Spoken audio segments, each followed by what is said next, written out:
Hello to all, welcome back to my channel. My name is Ashi Verma और आज की video आप सभी के लिए बहुत ज़्यादा इन्फॉर्मेटिव रहने वाली है। तो without wasting your valuable time हम आज की वीडियो शुरू करते हैं, जिसमें हमारा आज का मेन मुद्दा है कि हम अपने रिवीजन को किस तरह से जल्दी करें, या किस तरह से हम क्या क्या ऐसे काम करें, या हम जो गलतियां कभी कभी कर देते हैं रिवीजन के टाइम पर हम वो ना करें, ताकि हमारा रिवीजन बूस्ट हो सके, अच्छे से अच्छी हमारी तैयारी हो सके। और जो भी हमने अभी तक पढ़ा है उसको हम कैसे बहुत ही जल्दी और एक लिमिटेड टाइम में कवर करें, ताकि जब हम पेपर देने जाएं या पेपर से एक दिन पहले तक हम एक कॉन्फिडेंट पर्सनैलिटी की तरह से जाएं और पेपर को अटेंड करें। तो आज की वीडियो यही इसी बारे में होने वाली है।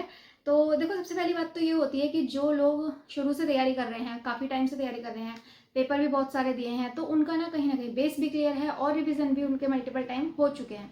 तो वो तो अच्छी ही बात है, उनके तो रिविज़न है ही। लेकिन कुछ लोग जो पहली बार दे रहे हैं, वैसे तो मैं भी ऐसा ये वाला एग्ज़ाम पहली बार दे रही हूँ, बट इससे पहले भी मैंने काफ़ी बार और अदर एग्ज़ाम्स दिए हैं। तो इस तरह से ना, जो मैंने अपने पुराने एग्ज़ाम्स में जो गलतियाँ करी, मेरा यही एक मेन वो रहता है कि मैं जो गलतियाँ करी हैं उनसे सीखो कि मैंने क्या क्या गलत किया और उसको दोबारा ना दोहराओ। तो मेन चीज़ तो यही होती है कि हम अपनी गलतियों से सीखें और उसे दोबारा ना दोहराएं। तो मैं अभी अपनी वही जो मैं अभी तक गलतियाँ कर रही थी उन सबको आपके साथ शेयर करने वाली हूँ, और मैं इस टाइम क्या स्ट्रेटेजी अपना रही हूँ ताकि मेरा रिवीजन जल्दी से जल्दी हो सके। देखिए, अब हमारे पास दिन तो केवल 20 डेज़ के लगभग ही बचे हैं, आप इसको 20 डेज़ ही कंसीडर करेंगे। तो अभी इन 20 दिनों के अंदर अंदर आपके अभी रिवीजन ज़रूर बचा होगा। तो हमें क्या करना चाहिए इतनी जल्दी सबको कवर करने के लिए? हाँ, आज हम इसी बारे में बात करेंगे, तो स्टार्ट करते हैं। तो सबसे पहली बात तो ये होती है कि अभी इतना कम टाइम जो बचा है, 20 डेज, इसमें हमें पूरा इतना वास्ट सिलेबस है, इसको कवर करना है। तो ये तो थोड़ा सा इम्पॉसिबल टास्क लगता है, क्योंकि इतना बड़ा सिलेबस है, बहुत सारे कुछ है इसमें करने के लिए।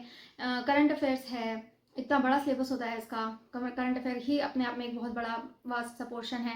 इसके अलावा history, geography, polity, economics and science वगैरह वगैरह सब करना होता है, हिंदी होती है, बहुत सारी चीज़ें हैं। इन 20 डेज में हम उन सब चीज़ों को कवर कैसे करेंगे?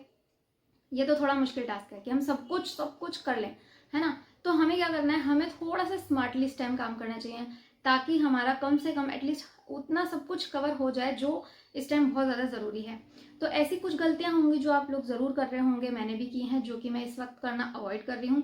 और ऐसी बहुत सारी चीज़ें होती हैं जो हमें याद नहीं रहता है इस टाइम पर करना, हम गलतियाँ कर जाते हैं। और हमें इस टाइम क्या क्या ध्यान देनी चाहिए चीज़ें, ताकि हमारा रिविज़न एक अच्छे लेवल पर हो सके। ठीक है, तो उसके लिए मैं आपको बताती हूँ कि आपको सबसे पहले तो क्या करना चाहिए। कुछ 3 4 5 चीज़ें हैं जो आपको अभी ध्यान देनी चाहिए इस टाइम ज़रूर। तो सबसे पहली चीज़ जो आपको करनी है वो है, इन 20 डेज का एक प्लान आपको सेट करना है कि मुझे इस प्लान के अकॉर्डिंग चलना है इन 20 डेज। केवल 20 डेज की बात है, आपको सिर्फ 20 दिन को अपने आप को इस तरह से लेके चलना है कि जो आपने प्लान बनाया है आपको सिर्फ उसी के ऊपर रहना है, उसी की तरह चलना है। ठीक है, तो 20 दिन का आपको एक प्लान बनाना है, जिसमें आप अपनी जो प्रिपरेशन है, अपना जो भी आपका वीक पॉइंट है, या जो भी आपके वीक पोर्शंस हैं, या फिर आपके स्ट्रॉन्ग पोर्शन है, उसके अकॉर्डिंग आपको वो अपना पूरा प्लान सेट करना है। मैंने भी बनाया है और मैं आपको भी सजेस्ट कर रही हूँ करने के लिए, क्योंकि मेरा वाला जो होगा वो आपसे अलग होगा, आपका जो होगा वो किसी और के लिए यूज़फुल नहीं हो सकता, है ना। हर किसी की प्रिपरेशन अलग अलग है, हर किसी के सब्जेक्ट्स अलग अलग हैं, तैयारी अलग है। तो उसके अकॉर्डिंग आपको अपना एक 20 डेज का प्लान बनाना है। और उसमें जब आपने पूरे 20 डेज का एक प्लान बना दिया, तो अब आपको उसी के अकॉर्डिंग डेली का भी एक टारगेट सेट करना है। जब आप अपने डेली टारगेट्स को उसी अकॉर्डिंग चलाओगे, तो आपके पूरे 20 डेज में आपने जो जो टारगेट सेट किए थे वो सारे के सारे पूरे 20 डेज में कवर हो जाएंगे। ठीक है, तो आपको अपना वो प्लान इस तरह से सेट करना है कि आप 20 दिनों में क्या क्या कर सकते हो, और आप अपनी पोटेंशियल के अकॉर्डिंग ही वो प्लान सेट करना। ऐसी इरेलीवेंटली कुछ भी मत लिख देना, ताकि मतलब कुछ कवर ना हो पाए, ऐसा नहीं करना। सिर्फ आपको अपने अकॉर्डिंग ही बनाना है वो प्लान, ताकि आप उसको 20 दिन में जब पूरा हो जाए, तो जब आपके पास जो रिवीजन आपका हो ना, वो आपको थोड़ा सा सेल्फ को सेटिस्फाइड कर रहा हो। इस तरीके का आपको बनाना है 20 दिन का एक ऐसा टारगेट, जिसमें हर सब्जेक्ट का हर चीज़ आपके अकॉर्डिंग आपने बनाई हो, और आपके उसके हिसाब से अपना डेली का टास्क दो, और उसको कंप्लीट करके ही आपको सोना है। ठीक है, ये आपका डेली का काम होना चाहिए। सेकेंड चीज़ आपको क्या करनी है, जो आपने अपने डेली टास्क दिए हैं ना, उसमें जो आप रिवीजन कर रहे हो, रिवीजन को आपको बहुत ही फास्टली करना है। फास्टली तो आप करोगे ही, साथ में आपको सिर्फ एक ही सोर्स रखना है, ठीक है। आप मल्टीपल सोर्सेज मत रखना। पहले मैं ऐसा बहुत कर देती थी, मतलब ऐसा होता है जैसे कि हमारे, मान लो कि हमारे पास अपने खुद के नोट्स रखे हुए हैं, है ना, हमने कोई बुक से बनाए हैं या किसी लेक्चर से बनाए हैं, कोई पेड कोर्स से बनाए, हमने अपने नोट्स रखे। लेकिन फिर क्या हुआ कि यूट्यूब पे या किसी एक अच्छे चैनल की हमें एक प्लेलिस्ट दिख गई कि वो लोग इस चीज़ के बारे में अच्छे से रिवीजन करा रहे हैं, या कोई चैनल टीचर अच्छे से उसका रिवीजन करा रहा है, तो मन करता है कि वो पूरी प्लेलिस्ट भी कर लेते हैं। कहीं किसी और ने कोई बुक सजेस्ट कर दी तो मन करता है कि उस बुक से भी कर लेते हैं, या फिर किसी के पास कोई बुक मिल गई, या कुछ भी बहुत सारे सोर्सेज हो सकते हैं, ठीक है।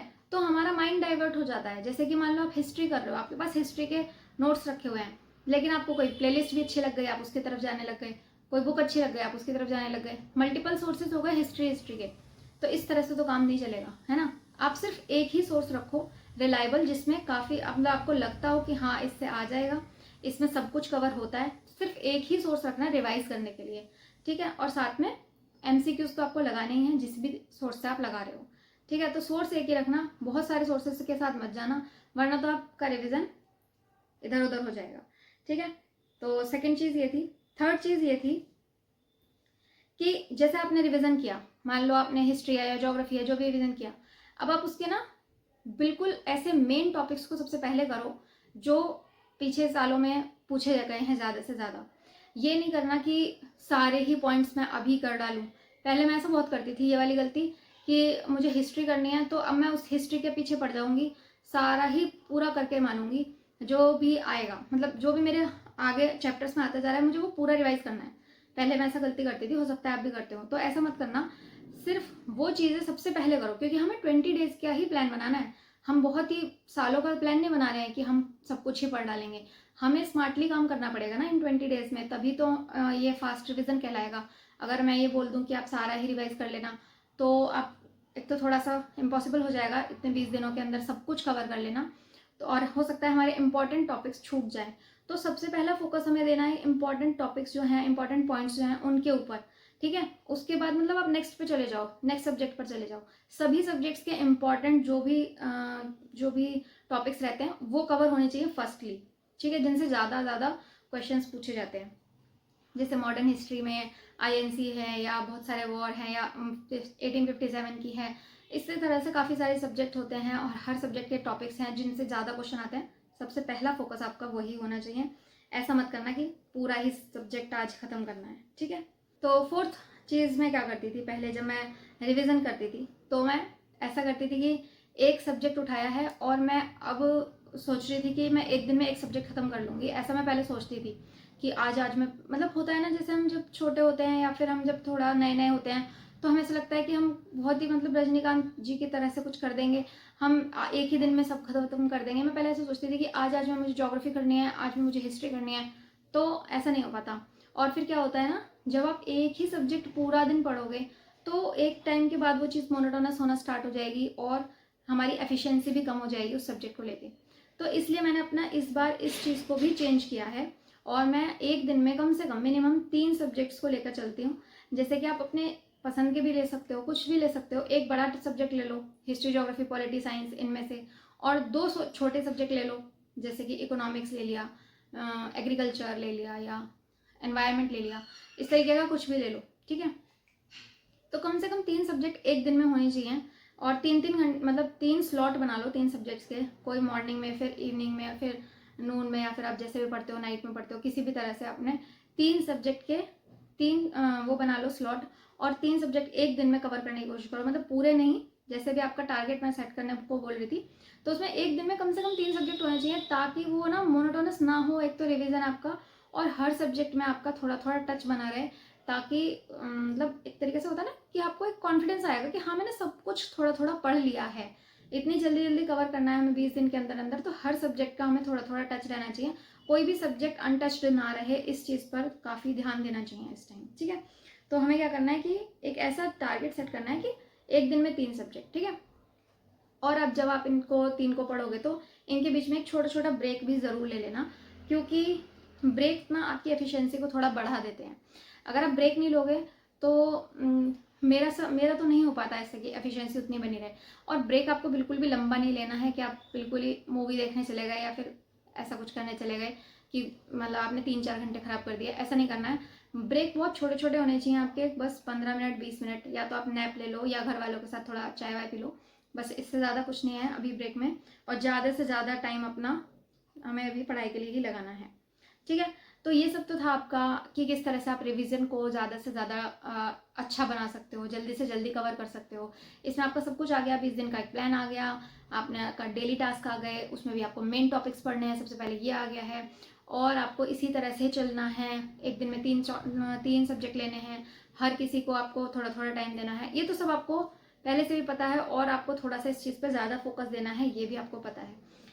फिफ्थ चीज़ जो कि सबसे ज़्यादा इम्पॉर्टेंट है, इन सभी से पहले आपको वो चीज़ करनी पड़ेगी, वो मैं लास्ट में आपको इसलिए बता रही हूँ ताकि आपको याद रहे, जो कि इन सबसे थोड़ा सा अलग है। वो है कि आपको ना एक चीज़ ये और ध्यान देनी चाहिए, केवल इन्हीं 20 दिनों की बात है और हमेशा की बात तो नहीं कह रही मैं, जैसे आपका मन करे, जैसे आपकी लाइफ जीने हैं आपको, वैसे आप करोगे ही।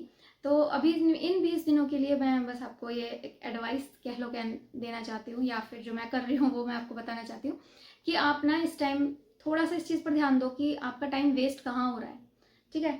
हमारा टाइम वेस्ट किस चीज़ में हो रहा है? अगर आप कोई वर्किंग हैं कहीं पर, या फिर आप हाउसवाइफ हैं, या फिर आप कुछ भी काम करते हैं, तो बात अलग है। लेकिन आप अगर सिर्फ स्टूडेंट हो और तब भी आपका टाइम वेस्ट हो रहा है, तो कहीं ना कहीं हो सकता है कि वीडियोस स्क्रॉल करने में, रील्स देखने में, फ़ोन चलाने में, या दोस्तों के साथ घूमने में, या कहीं भी कुछ भी फ्रेंड्स के साथ बात करने में आपका टाइम वेस्ट हो रहा है। और अगर इन चीज़ों में आपका टाइम वेस्ट हो रहा है, तो वो है सबसे बड़ी गलती आपकी। इन 20 दिनों के लिए अगर हो सके तो आप अपने जो भी सोशल मीडिया वाले ऐप्स हैं उनको इस टाइम अनइंस्टॉल कर सकते हो। ऐसा कुछ नहीं है कि आप कोई साधु संत बन जाओगे 20 दिन के अंदर अंदर, अगर इनको नहीं यूज़ करोगे तो। आप उनको इस टाइम के लिए अपने लिए, सिर्फ अपने लिए, अपना सेल्फिश बनते हुए उन चीज़ों से इस टाइम दूर हो जाओ, ताकि आपका टाइम वेस्ट होना बच जाए। मतलब हमारा ना हाथ अपने आप ही चला जाता है ऐसी चीज़ों पे, तो ये चीज़ बहुत ज़्यादा टाइम वेस्ट कर देती है। और ऐसा होता है, हमें ज़्यादातर पढ़ना भी फ़ोन में पड़ता है कभी कभी, और देखने में मतलब बुक्स में भी हमारा ध्यान सारा लगता है। और इसी बीच में जब हम अपने आप को रिलैक्स करना चाहते हैं तब भी हम फ़ोन ही देख रहे होते हैं, तो असल में हम रिलैक्स नहीं हो रहे होते हैं, अपने आप को और ज़्यादा थोड़ा कहते हैं थका रहे होते हैं अपनी आँखों को। तो इस चीज़ से थोड़ा बचो, है ना। और जैसे इंस्टाग्राम, फेसबुक वगैरह आप अभी इस टाइम यूज़ ना करो तो अच्छा रहेगा। यूट्यूब तो आपको इसलिए करना पड़ेगा क्योंकि हो सकता है आप करंट अफेयर वगैरह वगैरह आप देख रहे हो, तो जो चीज़ नहीं कर सकते वो ना करके जो कर सकते हो वो करो अपने लिए, और इस तरह से आप अपनी तैयारी को थोड़ा बेहतर कर सकते हो। मैं भी अभी कुछ ऐसा सोशल मीडिया नहीं देख रही हूँ, बस मैं वीडियोज़ बनाती हूँ तो कि क्योंकि वो मेरा एक आप काम की तरह भी ले सकते हो और थोड़ा इंटरेस्ट के लिए भी ले सकते हो, या ब्रेक की तरह से भी ले सकते हो। लेकिन अगर आप इस तरीके के कोई भी काम में या कुछ भी नहीं लगे हुए हो, तो डेफिनेटली आप केवल रील्स स्क्रॉल कर रहे हो तो उसको अभी अवॉइड करना, ताकि आपकी थोड़ी तैयारी अच्छी हो सके और रिवीजन अच्छा हो सके, है ना। 20 दिन के बाद तो फिर हम जो चाहें वो करेंगे ही, हमारी लाइफ है, हम अच्छे से अच्छा उसको एंजॉय के साथ ही जिएंगे। तो मेरा यही आपके साथ ये एडवाइस थी कि इस तरह से आप अपने जो है रिवीजन को बेहतर बना सकते हो। मैं अभी यही चीज़ें फॉलो करने की कोशिश कर रही हूँ, और बाकी तो मुझे नहीं पता मेरा एग्ज़ाम कैसा जाएगा, मेरी तरफ से पूरी कोशिश रहेगी ताकि जो भी रिजल्ट रहे मुझे कोई रिग्रेट ना रहे कि मैंने 100% नहीं दिया। तो आपको कैसी लगी वीडियो मुझे ज़रूर बताना, अगर थोड़ी भी हेल्पफुल रही हो तो लाइक कर देना, कमेंट्स कर देना। मिलते हैं नेक्स्ट ऐसी किसी इन्फॉर्मेटिव वीडियो के साथ, तब तक के लिए बाय बाय।